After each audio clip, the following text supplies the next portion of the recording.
Okay, remember that they're changing my voice. So recently, I see in the news, in fact today, I saw in the news that they're cutting federal funding for certain programs. I urge the president to not cut funding to Medicare, Medicaid, Medi-Cal, Social Security, you name it. They're taking food out of poor people's mouths. He's doing what Reagan did and Reaganomics failed. I can't stress that enough. He's initiating an arms race with China and Russia, North Korea, you name it. And he's cutting funding to social programs. See, Reagan was president, in 1981 to 1989, if I remember correctly here, all throughout the 80s. Crack hit in the 80s.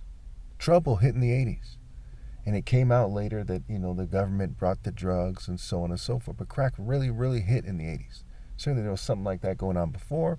America's a long history of drugs, including Freud prescribing cocaine. You can't make this up, by the way. Freud, the famous psychologist, Sigmund Freud, prescribed some of his patients cocaine.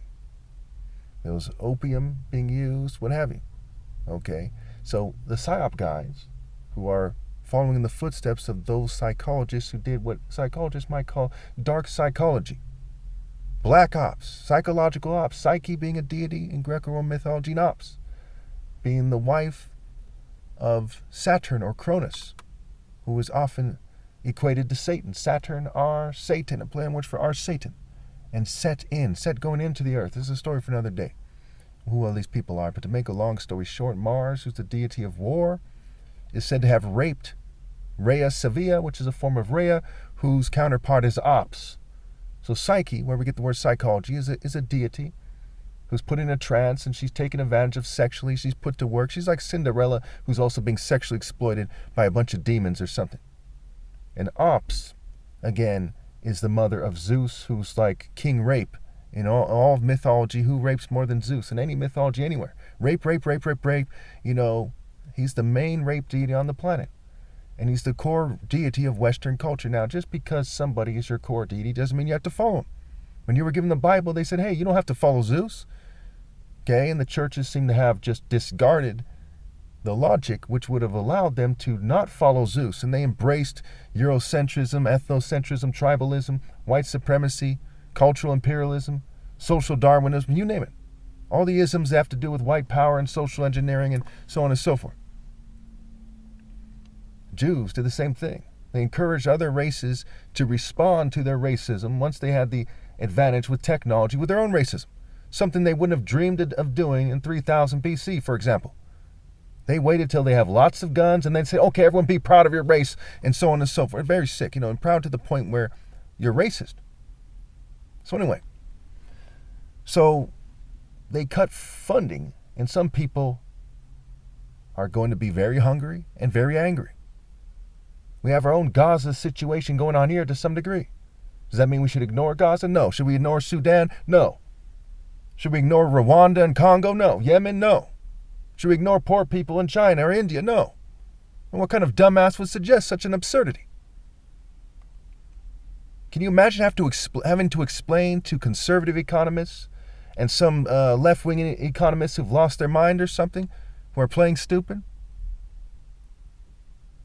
that housing is a human right when we consider morality and the problem of dealing with scarcity? Is it hard to build houses for everyone? No. Is the economy like a psychological construct, with fiat money and fiat currency? Yes. Money is just something someone came up with. The bottom line is, what are the goods available? How should we use them, consume them, distribute them, manage them? Bottom line. They're using the psychological construct of communism and socialism and crony capitalism and all the isms to deny poor people their rights and to sexually exploit them. Bottom line. You look at the situation, you say, what is doable? What on earth would be stopping us?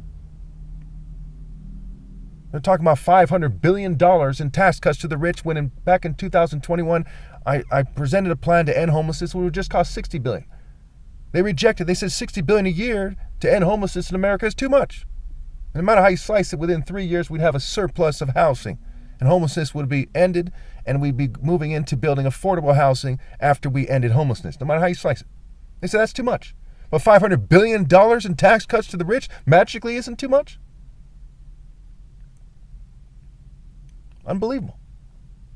The rich put the people in place who mismanage the funding for the homelessness.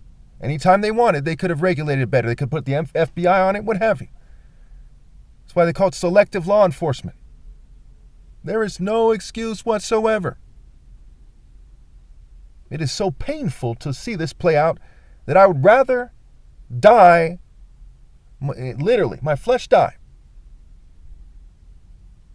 than to continue watching this play out and do nothing.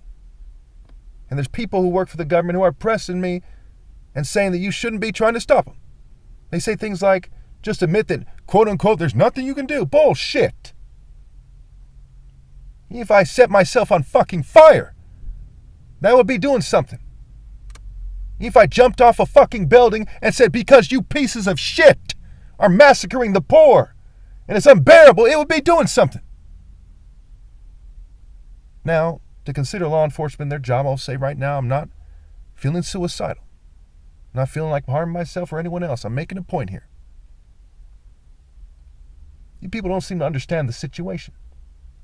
60,000 people die every year from a lack of adequate access to health care. We're paying 2 or 3 times more for our health care than other developed nations that are comparable. According to the head of Health and Human Services, who's related to a former president. Like, you people don't seem to understand the situation here. 9 million people are starving to death around the world. We should not be cutting aid to foreign countries. We should be sitting down at the UN, and the World Health Organization should be there as well. The World Bank, you name it, the IMF, International Monetary Fund. We should be sitting down and saying, how can we feed these people? Not if we feed these people, or maybe we should cut fund. No, we should be feeding these people and housing these people. Are we Romans that we throw people in the fucking Colosseum and say, yeah, and have reckless relationships and families? That we screen out the righteous for Western barbarism?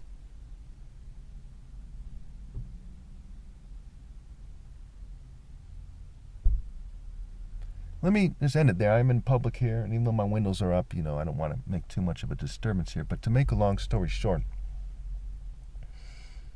an economy is only a good economy if you take care of the poor, if you take care of the vulnerable, if you don't set the stage for females to be sexually exploited or anyone else, children, males.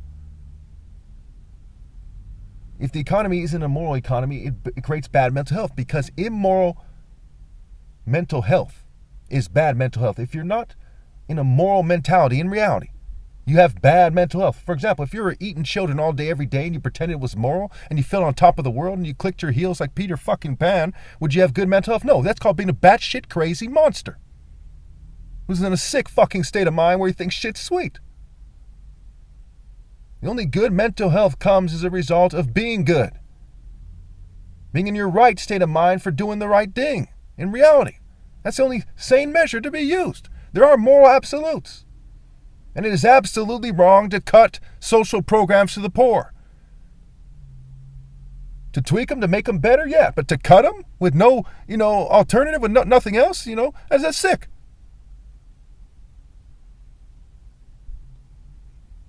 So what do you think?